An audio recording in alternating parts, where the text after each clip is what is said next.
और रायपुर से एक बड़ी खबर आ रही है। आईपीएस रतनलाल डांगी के मामले में अब एक्शन की शुरुआत हो चुकी है। जांच अधिकारी ने एक पत्र जारी किया। आपको बता दें कि जांच अधिकारी ने पत्र जारी किया। रतनलाल डांगी और महिला दोनों के लिए पत्र जारी किया गया। दोनों को बयान के लिए पुलिस मुख्यालय बुलाया गया है। आईपीएस रतनलाल डांगी पर यौन उत्पीड़न के आरोप हैं, मानसिक प्रताड़ना, आपराधिक धमकी जैसे आरोप हैं। तो एसआई की पत्नी ने डीजीपी से शिकायत की थी। 7 सालों से शारीरिक उत्पीड़न का उसने एक बड़ा और गंभीर आरोप लगाया था। मानसिक उत्पीड़न का आरोप भी लगाया गया था। अब इस पूरे मामले में जांच की शुरुआत हो गई है। 2017 में कोरबा में उनकी मुलाकात हुई थी।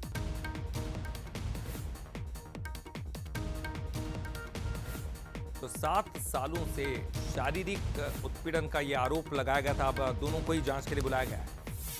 तो चलिए अब आपको बताते हैं आखिरकार ये पूरा मामला क्या है, समझते हैं।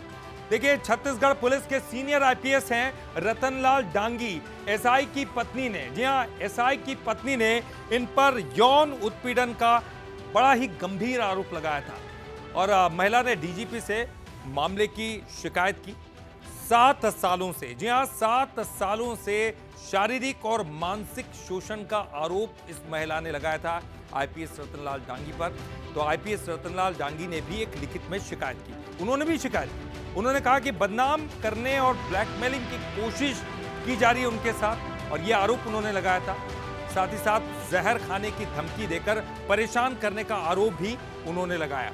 आईजी आनंद छाबड़ा को जांच की जिम्मेदारी मिली है और अब दोनों को बुलाया गया, पत्र जारी किया गया। अब दोनों से पूछताछ होगी और इस जांच के दायरे को आगे बढ़ाया जाएगा।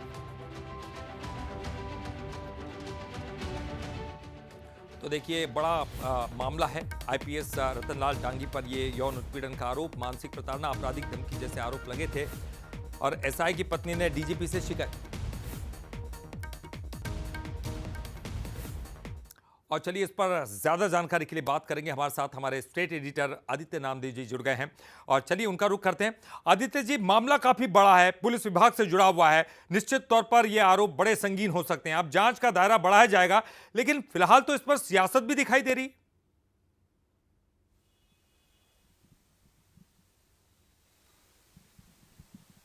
जी सर, आवाज पहुंच पा रही है?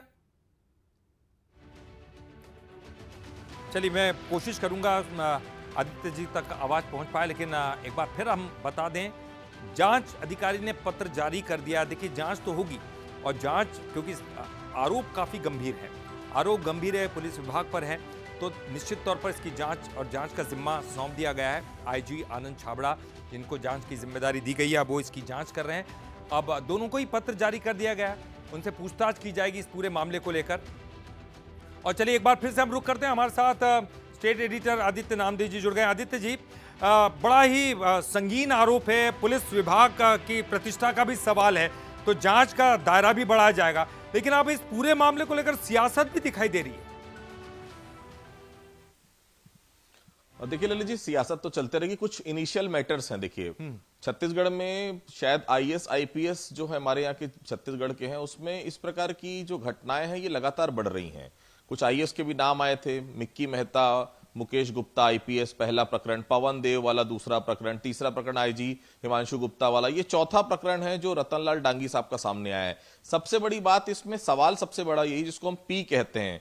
पी का मतलब ये होता है प्रिलिमिनरी इंक्वायरी। प्रिलिमिनरी इंक्वायरी कौन कर रहा है? आईजी लेवल का अधिकारी। रतनलाल डांगी कौन है? आईजी लेवल के अधिकारी। क्या दो समकक्ष अधिकारी एक दूसरे की जांच करेंगे? पहला सवाल। दूसरा सवाल, पवन देव के खिलाफ तो ऑडियो सामने आया था, महिला ने साफ तौर पर सब कुछ कहा था, उसके बाद भी वो जांच क्या हुआ? आज भी वो प्रमोशन उनको मिल गया। और इसके पहले हिमांशु गुप्ता के साथ भी महिला ने लिख के दिया था कि मेरी मौत का जिम्मेदार हिमांशु गुप्ता होगा, मुझे प्रताड़ित किया गया, तमाम तरह की चीजें थी, लेकिन उसके बाद भी हिमांशु गुप्ता डीजी बन गए। तो देखिए, जांच का कुछ होता नहीं है। ये जानबूझ किस प्रकार की जांच कराई जाती है ताकि जांच चलते रहे, समय बीतते रहे और जो प्रार्थी पक्ष है उसको हरास किया जाए और जिसके ऊपर आरोप लगे उसको कहीं ना कहीं साफ गोई से बचाया जा सके।